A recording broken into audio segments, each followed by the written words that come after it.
Voy a hacer una recomendación de una película. Se trata de un documental que tiene como título un número ordinal que es el 13º o 13ª enmienda, es simplemente 13th, que tiene que ver con el sistema de prisiones en Estados Unidos. 13th es una enmienda que empezó a promoverse en enero de 1865, pero que fue ratificada por el último estado que lo ratificó en 1995, es decir, tardó una buena cantidad de años, 130, en que se aprobara por todos los estados. Y es interesante porque además son 130 que son 10 veces 13 y es la enmienda número 13. Y bueno, uno de los argumentos que me interesa resaltar al presentar esta película es cómo nos ayuda a entender el camino que va de la escuela a la prisión, porque es un documental que nos habla sobre todo de cómo el sistema penal en Estados Unidos está castigando de manera desigual a los grupos étnicos. Ser blanco es mucho menos probable que sea la gente detenida por la policía o que vaya a la cárcel. Y entonces una de las cosas de las que habla esta película es de cómo finalmente esta enmienda no se está aplicando como se pensó. Fuera de la película, este número 13 tiene también otras implicaciones. Es un número controvertido porque suele decirse que es de mala suerte y ya sabemos que en Estados Unidos los edificios y por tanto los elevadores no tienen el piso número 13. Son famosos en Estados Unidos los viernes 13 y los martes 13 un poco más en el contexto latinoamericano y son días mala suerte. Y bueno, una referencia literaria es que el 13 también es el nombre de un perro, de un cuento de Jorge Luis Borges, en donde se narra la muerte de dos gauchos que son archirrivales.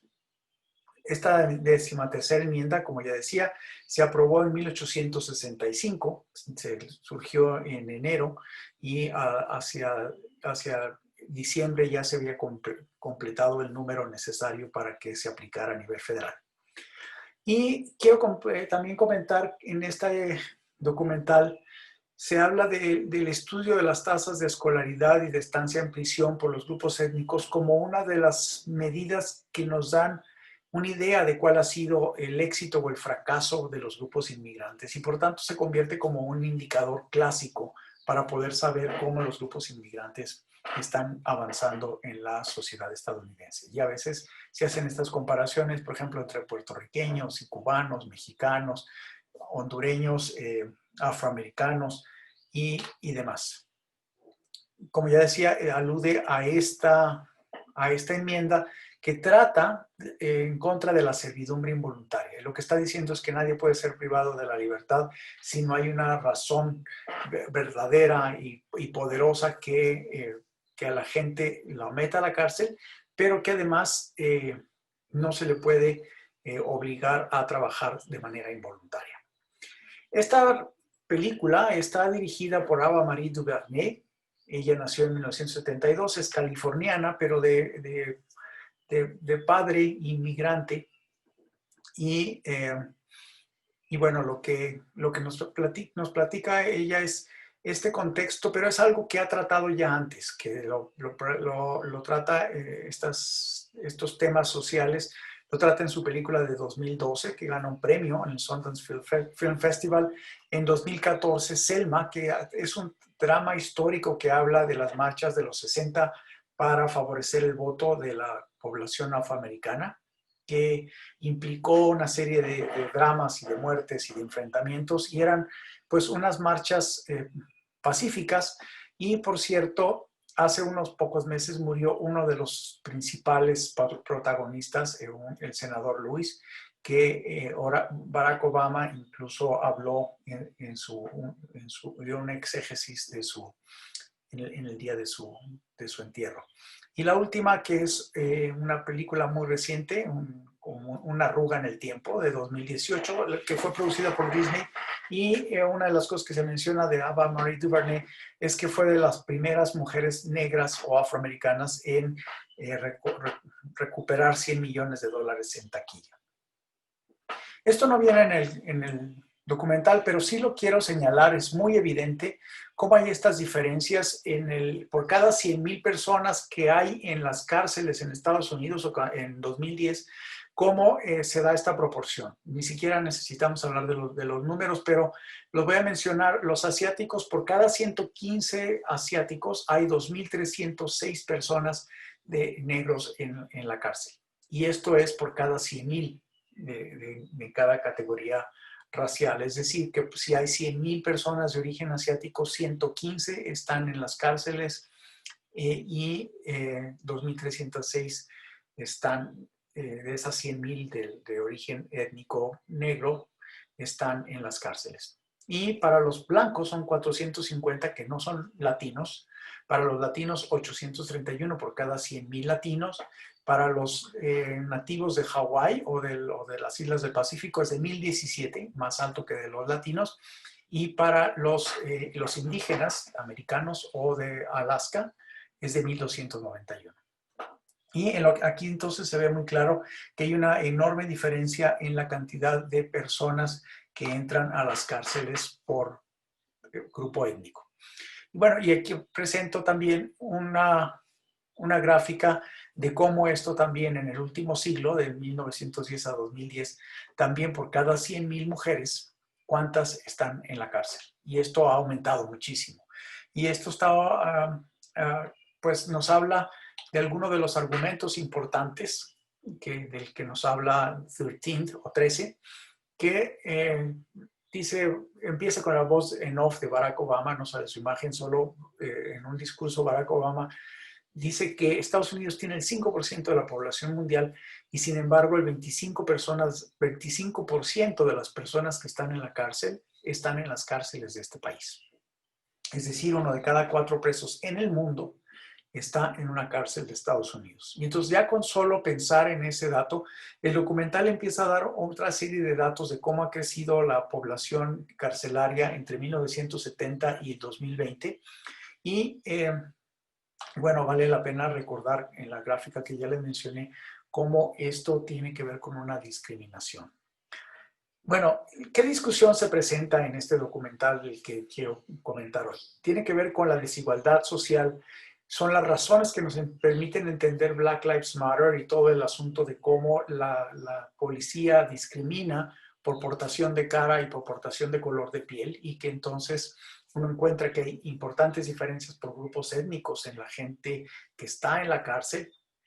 Y queda también, aunque la película es de 2016, creo que nos queda la posibilidad de que podamos discutir también a partir de ver este documental, cómo afecta más la pandemia a los afros y latinos. No solo los afecta porque entran más a las cárceles, sino porque están en unas condiciones mayores de vulnerabilidad, en empleos más precarios, con menores años de escolaridad, lo que significa que está afectando a las clases trabajadoras, la pandemia, pero también que esta manera de encarcelar a la gente en las prisiones de Estados Unidos también nos está afectando. Y bueno, esto también nos da la posibilidad de entender los movimientos antiprisiones en Estados Unidos y en el mundo, que lo que está diciendo finalmente lo que está haciendo es separar a los grupos de población, a los grupos de clase, a los grupos étnicos, pero en realidad las cárceles no están haciendo gran cosa, excepto convertirse en grandes negocios para algunas de las empresas que los atienden, ¿no? Y muchas de las cárceles o centros de detención en Estados Unidos están atendidos por empresas privadas, no están atendidos realmente por un personal que sea pagado por los estados o por el gobierno federal. Una de las cosas que me parecen centrales en este documental es que desde los años 70 a la actualidad ha aumentado la tasa de encarcelamiento, a pesar de que en realidad ha decrecido la tasa de delincuencia. Se cometen menos delitos, pero se les persigue más y se les mete a la cárcel. Y ya hablábamos que Trump desde el 2016 había difundido su campaña del temor al delito, es decir, es que sí, son una bola de delincuentes, y además todo este discurso racista de que son más delincuentes las personas de piel oscura. Y lo que está Duvernay lo que argumenta es que este sobreencarcelamiento de los adultos ha dañado gravemente a generaciones enteras de familias de grupos étnicos minoritarios. Esta gráfica tampoco está en el documental, pero quiero señalar que las prisiones tienen estas proporciones en cuanto a delitos y pues se habla de cuando menos 2 millones de personas están en las cárceles en Estados Unidos, pero muchas de ellas no están realmente condenadas, están esperando su sentencia.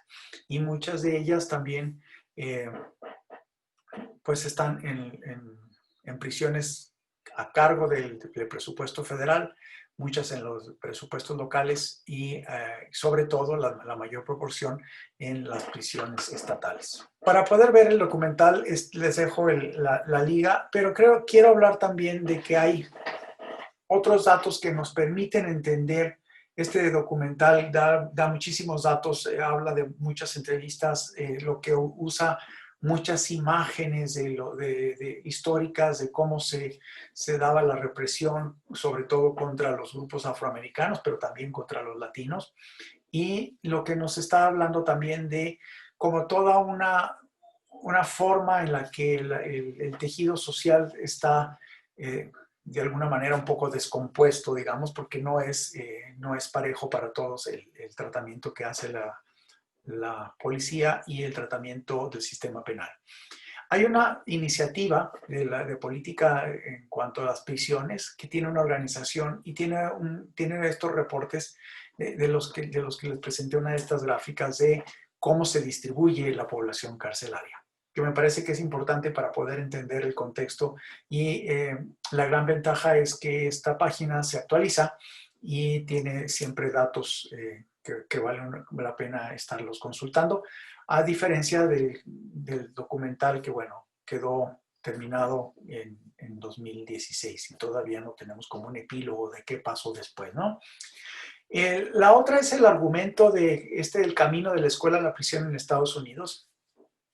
Tiene que ver con es un artículo que aquí les pongo que apareció hace unos pocos días, apareció precisamente en diciembre del 2020, pero lo que está diciendo es cómo este caminito tiene que ver con que a los niños que hacen alguna cosa en la escuela es muy fácil que se les castigue y en algún momento se llama a la policía y eso les va también creando un expediente policíaco y un expediente de delitos que a lo mejor es por no haber obedecido alguna de las normas de la escuela y entonces se llama a la policía para que los controle. Esto es una de las cosas que además se tiene que ver como con un asunto paradójico porque en el contexto de un país en el que se es muy individualista, en el que se puede comprar las armas con muchísima facilidad y entonces los niños pueden acceder a armas que están en las casas de sus padres, existe también este temor de algo que sucede con demasiada frecuencia, que es el que alguno de los jóvenes tome un arma y vaya y dispare en alguna de las escuelas. Y entonces por eso también es como hay que ser muy duros con los niños y que no vayan en algún momento a matar a otros, pero va generando también un expediente para niños que en algún momento no cumplen con la norma y lleva a la policía por ello, ¿no? Y hay una cosa que es importante también, el asunto de la proporción de los docentes. Los docentes no están en proporción con el porcentaje de los grupos étnicos en Estados Unidos. Entonces pongo nada más aquí una referencia a un artículo que salió el día 11 de diciembre del 2020 respecto a que ya no son tan blancos y que los profesores y que están tratando de equilibrar la proporción con los grupos étnicos que existen, pero todavía no equivale a lo que realmente está siendo la población. Y es decir, las profesoras que están ahí o los profesores que están atendiendo a los niños no necesariamente entienden el contexto étnico y las cuestiones culturales y los antecedentes de los estudiantes que están atendiendo. Y muchas veces ni siquiera el idioma. Y que bueno, siendo afroamericanos están hablando inglés, pero en otros grupos de inmigrantes todavía esta proporción implica que hay dificultades en la enseñanza. Quiero también hablar de que hay otros documentales que nos pueden ayudar para entenderlo. Uno es este documental que hace ya 8 años, Dan Rather, hablando de cómo las escuelas empiezan a ser abandonadas por falta de recursos y eso implica también que empieza como a haber un decaimiento del ambiente urbano y del ambiente de estudios, y cómo se convierte, como dice Dan Rather, en una desgracia nacional. La otra es cómo la pobreza incide en las tasas de escolaridad y cómo muchos de los niños tienen que salir a trabajar, y aun cuando vayan a las escuelas se encuentran con el problema de que no tienen el equipo o no tienen el tiempo o no tienen el apoyo, o su contexto más cercano no les puede apoyar para el aprendizaje. Y es algo que hemos visto durante la pandemia, que los padres tienen que de alguna manera tratar de suplir lo que hacen los maestros, pero eso no siempre se logra. Si los maestros tienen dificultades para comunicarse con los alumnos, a lo mejor los parientes se pueden comunicar, pero no tienen el conocimiento académico necesario. Y el otro es un documental alemán que analiza a los estudiantes que están en situación de calle en Estados Unidos, y anoto el dato que entre el 10 y el 15% de los estudiantes no tienen casa, y en algunas regiones de Estados Unidos llega hasta el 20%. Y menciono, es importante que este documental, US Homeless Students in America, sea alemán, es de una coproducción alemana-francesa. Me parece que es importante porque para ellos les extraña muchísimo, a lo mejor no para el contexto para de quien vive en Estados Unidos, pero para los europeos les extraña muchísimo todo este asunto de que sea tan caro estudiar en la universidad, de que sea tan caro vivir en la universidad, y de que los estudiantes carezcan de un lugar para vivir, pero que a veces algunos de ellos no tienen dónde vivir, pero tienen coche, y entonces duermen en el coche, y eso también los expone a la posibilidad de que si están durmiendo en un coche, en un estacionamiento, en un lugar público, están expuestos a que la policía vaya y los detenga y les genere un expediente por estar en la vía pública.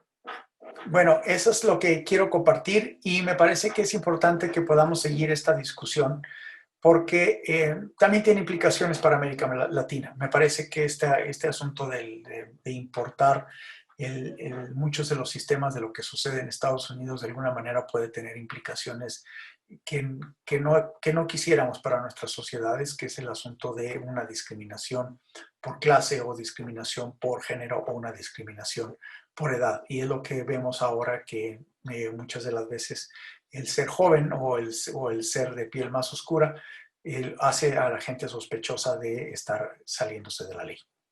Pues muchas gracias por su atención.